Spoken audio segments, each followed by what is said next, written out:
ఎవరుంటారో ఎవరు ఊడతారో TDP first list ready. ఇంతకంటే ఎక్కువ మంది సీనియర్ రాజకీయ నాయకులకి రాబోయే ఎన్నికల్లో తెలుగుదేశం పార్టీ తరఫున పోటీ చేయాల్సిన అభ్యర్థుల జాబితాను చంద్రబాబు నాయుడు దాదాపు పూర్తి చేసినట్లు సమాచారం. అన్ని నియోజకవర్గాల్లోనూ రకరకాల పద్ధతిలో పార్టీ సర్వే చేయిస్తుంది. ఇందులో ఐవీఆర్ఎస్ పద్ధతితో పాటు పార్టీ తరఫున ఒక సర్వే, అలాగే చంద్రబాబు తరఫున వ్యక్తిగత టీం మరొకటి కూడా సర్వే చేస్తుంది.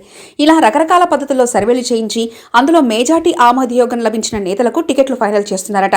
మొదటి జాబితాలో సుమారు 50 మందికి టికెట్లను ప్రకటించాలని చంద్రబాబు ఇప్పటికే డిసైడ్ అయ్యారు. ఇందులో సిట్టింగ్ ఎమ్మెల్యేలు కూడా ఉండే అవకాశం ఉంది. రాజమండ్రి రూరల్ నియోజకవర్గంలో ఎమ్మెల్యే గోరట్ల బుచ్చయ్య చౌదరి పోటీపై బాగా అయోమయం పెరిగిపోతుంది. ఈ సీటు పొత్తులో జనసేనకు కేటాయించవచ్చనే ప్రచారం విపరీతంగా జరుగుతుంది. దానికి తగ్గట్టే జనసేన నేత కందుల దుర్గేష్ ప్రచారం కూడా చేసుకున్నారు. కాబట్టి గోరట్లకు టికెట్ అనుమానంగానే ఉంది. ఈ విషయాన్ని పక్కన పెట్టేస్తే ఫిబ్రవరి 4 లేదా 5వ తేదీన మొదటి జాబితా ప్రకటించాలని చంద్రబాబు ఆలోచిస్తున్నారట.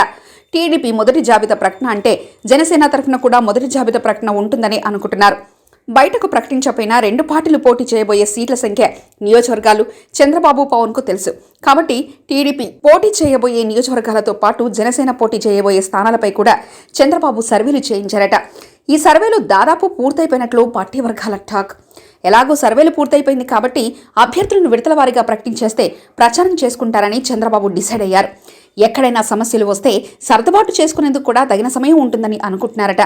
ఇప్పటికే మండపేట, అరకు నియోజకవర్గాల్లో పోటీ చేయబోయే అభ్యర్థులను చంద్రబాబు ప్రకటించిన విషయం తెలిసిందే. అభ్యర్థుల ఎంపికలో చంద్రబాబు సామాజిక వర్గాల సమీకరణలు, ఆర్థిక పరిస్థితులు, నేతల ట్రాక్ రికార్డ్, పార్టీలో వాళ్ళకున్న మద్దతు లాంటి అనేక విషయాలను దృష్టిలో పెట్టుకుని సర్వేలు చేస్తున్నారు. మరి ఇన్ని జాగ్రత్తలు తీసుకుని చేయించిన సర్వేలో అభ్యర్థులుగా ఎవరుంటారో? మరిన్ని కథనాల కోసం సబ్స్క్రైబ్ చేసుకోండి మీ అక్షర శిల్పం.